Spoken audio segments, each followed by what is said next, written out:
Hi guys, welcome back to Remote Work Bay. In this episode, we're going to talk about how to find a remote job. Before we dive in, a couple of things that you want to consider is the type of stability that you're looking for.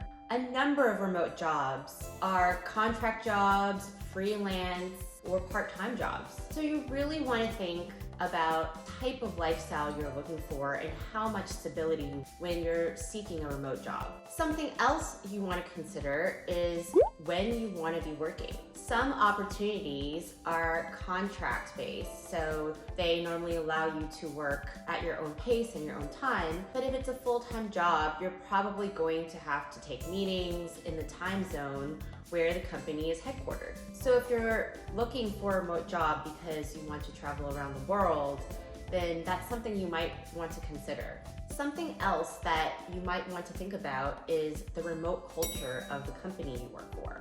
For example, if the company is mostly a office-based, non-remote company culture, will you have the resources that are necessary to complete your tasks and to complete your goals? You'll want to think about the expectations of a company that is only semi-remote versus a company that is fully remote.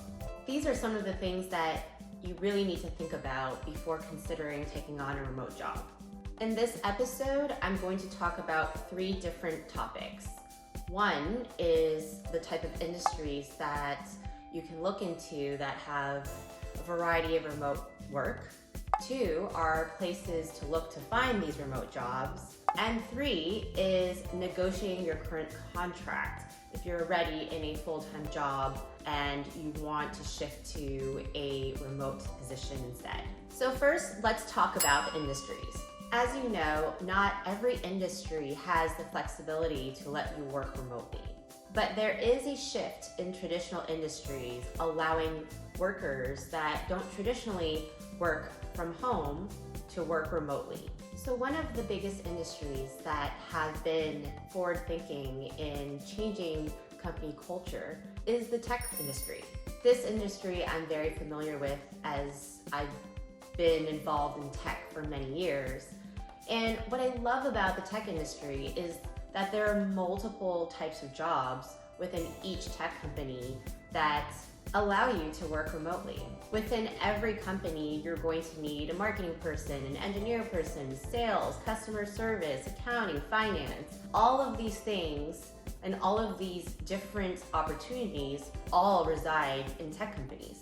Basically, if your job only requires you to work from a computer, you can pretty much do that almost anywhere. You might also want to look into sales or customer service, as both of those industries also don't require you to be in an office all day. So you can take customer service calls or sales calls from anywhere in the world with the technology that we have today. You can also look into tutoring and freelance writing. I've also seen a shift in the finance and healthcare sector.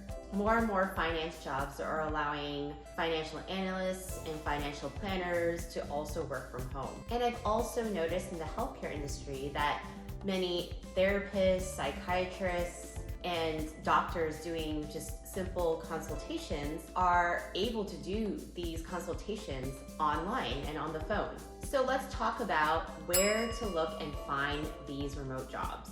Of course, the largest online job posting site is LinkedIn. What you can do is go to the job category and filter through the jobs based on remote jobs only. Similarly to LinkedIn, also check out Indeed. You can also check out sites that are specific to remote job posting, like remote.co and digital nomad jobs. You might also want to look at coworker.com. You can also look at niche sites that only post remote job postings, like @WeWorkRemotely on Twitter.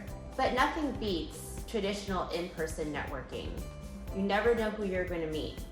If you already have a full-time job and you want to shift that in-office job to a more remote role, here are ways that you can negotiate your current contract. Take a look at your contract that you signed when you first started this job. See what the fine lines are. Next, make sure you clearly define your plans with your manager or your boss to make sure that they feel comfortable with you working from home and still able to achieve the goals that were set out for the year. Outline how it could be a win-win situation for both you and the company. And perhaps you can commit to a trial period or even start with a couple of hours a week so that your company can feel confident that you're still productive working from home.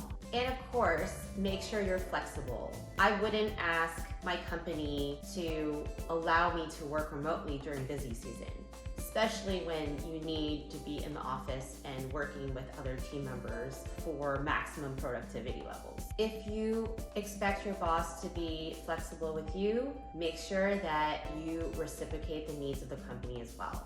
I hope these tips were helpful. Thank you so much for watching the next episode of Remote Work Bay. If you liked this episode, please subscribe and like this episode, and I hope to see you next week.